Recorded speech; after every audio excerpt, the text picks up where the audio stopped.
Visibility ഈ ഒരു monsoon season ആയതുകൊണ്ട് വിസിബിലിറ്റി ഇത് മാത്രമേ നമ്മൾ പ്രതീക്ഷിക്കാൻ പറ്റുള്ളൂ. ഇതിൽ കൂടുതലായിട്ട് ഒരു വിസിബിലിറ്റി കിട്ടുമെന്ന് എനിക്ക് തോന്നുന്നില്ല.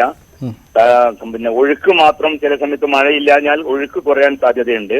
അതാണ് ആ ഒരു ടൈമാണ് നമ്മൾ എടുക്കേണ്ടത്. അങ്ങനെ ചെയ്താൽ മാത്രമേ ഡൈവറിന് സേഫായിട്ട് ഈ പ്രവൃത്തി ചെയ്യാൻ പറ്റുകയുള്ളൂ. അതാണ് മുൻകരുതൽ, അതാണ് കൊടുക്കുന്നത്. അത് തന്നെയാണ് സാറ് പറഞ്ഞിരിക്കുന്നത് നേരത്തെ രാവിലെ, ഇങ്ങനെ ഒരു പ്രശ്നമുള്ളതാണെന്നുള്ളത്. അവർ ഓപ്പറേഷനെല്ലാം തയ്യാറാക്കുന്നുണ്ട്. എന്റെ ഒരു പ്രത്യേകതകളിൽ മാത്രം ഈ ഒരു മാർക്കർ ബോർഡ് ഇട്ട് കഴിഞ്ഞാൽ നമുക്ക് അല്ലെങ്കിൽ വേറെ ഏതെങ്കിലും പ്രവർത്തനത്തിൽ ചെയ്യാൻ പിന്നീട് അവിടെ എഞ്ചിനീയേഴ്സ് ഒക്കെ ഉണ്ട്, അവർക്ക് പ്ലാൻ ചെയ്യാം. പിന്നെ ഇതിന്റെ റീച്ചബിൾ ആണോ നോക്കണം. നമ്മൾ കരയിൽ നിന്ന് ട്രെയിന് റീച്ചബിൾ ആണോ, ഇപ്പം 50-60 മീറ്റർ എന്ന് പറയുന്നത് അവിടെ എത്താനുള്ള ടെലിസ്കോപ്പിക് സംവിധാനമുള്ള ക്രെയിൻ സാധ്യമാണോ, അതൊക്കെ നമുക്ക് ചിന്തിക്കാവുന്നതാണ്. ഈ മാർക്കർ ബോയ്ക്ക് എത്തിക്കഴിഞ്ഞാൽ നമുക്ക് അവിടുന്ന് ലെങ്ത് എടുത്തിട്ട് നമുക്ക് കറക്റ്റ് ആയിട്ടുള്ള പ്രൊസീജിയർ ഉണ്ടാക്കാൻ പറ്റുമെന്നാണ് എനിക്ക് പറയാനുള്ളത്.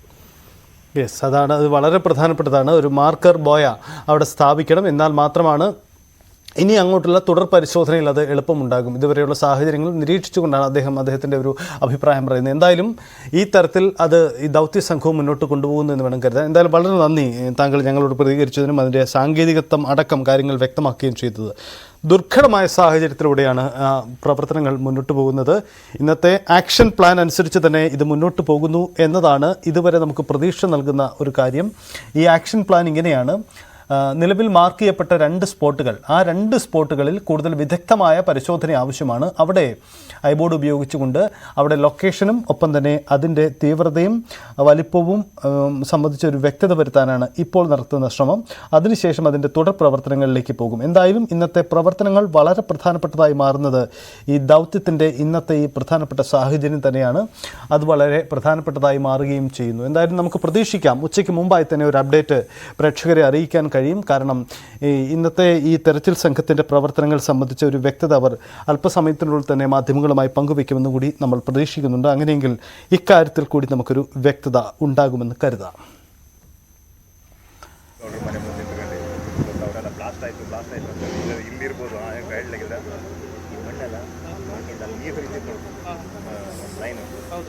കരയിലും ഒപ്പം തന്നെ വെള്ളത്തിലും കൂടുതൽ പരിശോധന നടത്തുകയാണ്. ഇതാ ദൃശ്യങ്ങൾ കാണുന്നത് പോലെ ഐബോർഡ് പരിശോധന അവിടെ വീണ്ടും തുടരുകയാണ്. ഐബോർഡ് ഉപയോഗിച്ചുകൊണ്ട് ജലനിരപ്പിന് മുകളിലൂടെ പറത്തി ജലത്തിനുള്ളിൽ വെള്ളത്തിനിടയിൽ വെള്ളത്തിൻ്റെ അടിത്തട്ടിൽ കുടുങ്ങിക്കിടക്കുന്ന വസ്തുവിൻ്റെ തീവ്രത, അതിൻ്റെ ലൊക്കേഷൻ എത്രമാത്രം എന്നത് കണ്ടെത്താനുള്ള ശ്രമമാണ് നടക്കുന്നത്.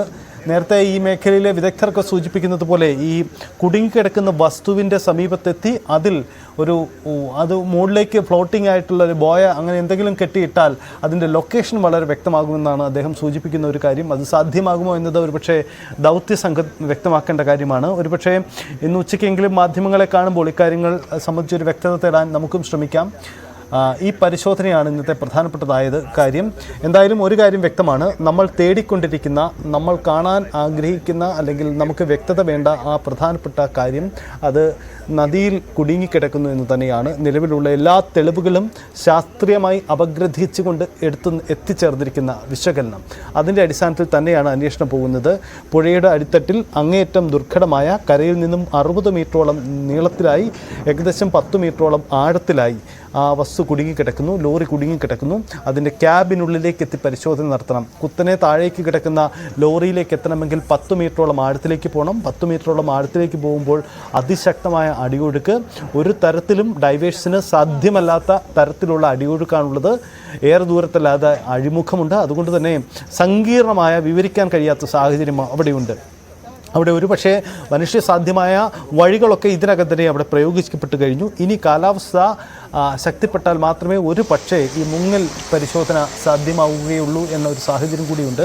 നേരത്തെ അദ്ദേഹം സൂചിപ്പിച്ചതുപോലെ ഈ നദിയിലെ കുത്തൊഴുക്ക് കുറയ്ക്കാൻ മറ്റെന്തെങ്കിലും സാങ്കേതികവിദ്യ സാധ്യമാകുമോ എന്ന കാര്യം കൂടി ആലോചിച്ചിട്ടുണ്ട്. ബൈജു, ഈ നദിയിലെ കുത്തൊഴുക്ക് അത് നിലവിലെ കാലാവസ്ഥാ സാഹചര്യം അനുസരിച്ച് നമുക്ക് പരിശോധിച്ചാൽ അത്ര വേഗമൊന്നും അതിന് മാറ്റമുണ്ടാവാൻ സാധ്യതയില്ല.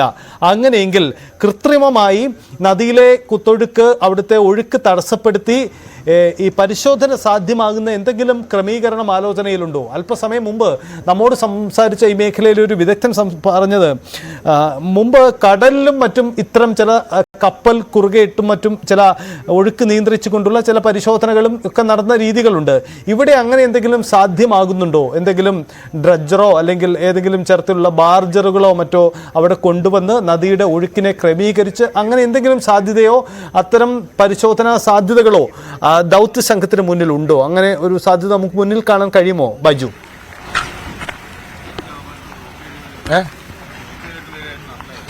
സൈത്തെ, നമ്മളിപ്പോൾ ഈ ദുരന്ത ഭൂമിയിലേക്ക് നീങ്ങിക്കൊണ്ടിരിക്കുകയാണ്. അല്പസമയത്തിനകം തന്നെ നമുക്ക് ആ സംഭവ സ്ഥലത്തിനെത്തി തത്സമയം നമുക്ക് വിവരം നൽകാനാവും. നമ്മൾ ആ തൊട്ടടുത്താണ് ഉള്ളത്. എന്തായാലും വാഹനം പൂർണ്ണമായും അകത്ത് കിടക്കാൻ അനുവാദമില്ലെങ്കിലും നടന്നുകൊണ്ട് ആ സ്ഥലത്തേക്ക് നമ്മൾ പോയിക്കൊണ്ടിരിക്കുകയാണ്. ഏതായാലും 1 കിലോമീറ്റർ കൂടി നടക്കാനുണ്ട്. നമ്മൾ ആ സ്ഥലത്ത് തന്നെ സംഭവ സ്ഥലത്ത് തന്നെ തത്സമയം നമുക്ക് വീണ്ടും ദൃശ്യങ്ങൾ നൽകാൻ സാധിക്കും. സൈത്തെ, ഇപ്പോൾ ഡ്രോൺ ഉപയോഗിച്ചുള്ള പരിശോധന കൃത്യമായി പുരോഗമിക്കുന്നുണ്ട്.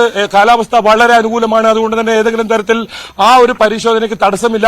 എന്തായാലും വരുന്ന സമയത്തിനകം തന്നെ നമുക്ക് കൂടുതൽ വിവരങ്ങൾ ഇവിടുന്ന് തത്സമയം തന്നെ നൽകാൻ പറ്റും. സൈത്തെ, യെസ് ബൈജു.